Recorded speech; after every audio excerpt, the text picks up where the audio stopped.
Have you ever heard of keeping your friends close and your rivals closer? Well, that's not the case for Lando Norris and Carlos Sainz. What if I told you the fierce rivals on the field are actually friends the second they step out of the track? And how about the fact that away from the track they both occasionally play golf together? I get it, you must be wondering how every day we could see their rivalry on track sprinting to reach new heights, but them playing golf has to mean something, right? If this doesn't prove there is still a competitive element to their friendship, then I don't know what will. Before you go nuts with all these questions swirling in your minds, let us get started. This tale of their friendship started way back during their time as teammates at McLaren in 2019 and 2020. Now, looking back, it makes me wonder how great those years were. If you are an F1 fan, then I'm sure you, even you, could feel the momentum picking up between these two rising drivers. No wonder they became a popular pairing among the fans. They were the literal definition of perfect bromance. So would you be interested to know the story of how two rivals who once couldn't stand in the other's presence became inseparable at one point? We sure would. Now don't frown when I say they did hate each other. I mean, what better defines the rivals then? Some of you might argue saying, hey, look, that was not hatred but a healthy competition. If you think so, then you should hear this out. During their 2 years together at McLaren, Norris has literally revealed that sometimes there was a more serious side, especially if either of them ever happened to be getting the upper hand in a race.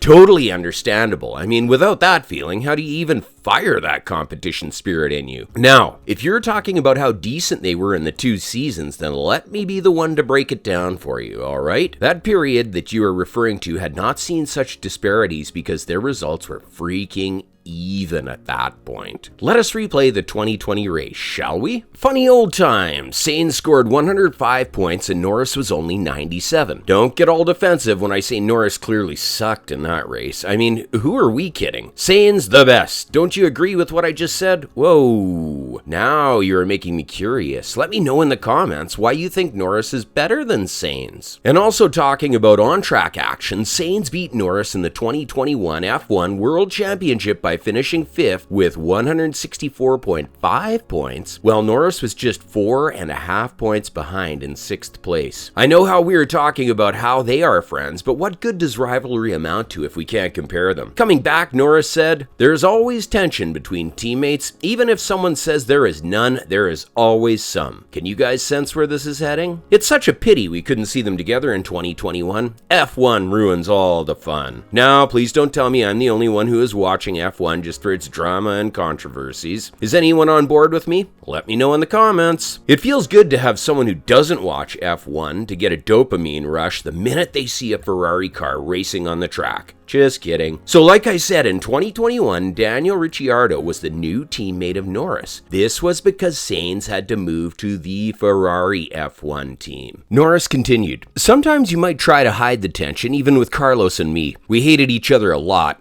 You don't want to be beaten by your teammate, and you don't want to look bad against him. He's the last one you want to lose to." Who can feel the jealousy burning in his words? I know, right? It is clearly evident. He said, "Even if you put on a smile, it hurts deep inside you, and you just hate the other person because he's so fast. He does something you find difficult, or you just can't keep up." Now, this makes me question how this turned into friendship. Norris, when asked whether the battle between the two sides had affected his relationship with Sainz, he explained that they have remained pals, but that they continue to be fierce rivals when racing. Now that we have already figured it out, didn't we? He continued, "As much as the rivalry's probably increased, and he wants to beat me, and I want to beat him, and the teams want to beat each other, we still just have a lot of respect for each other and who we are as drivers and so on. So I don't think that takes anything away from who we are, no matter what team we're in. So we, as friends, still get to play golf every now and then. But when we're on track, I think no matter how good mates you are with anyone, on or off the track,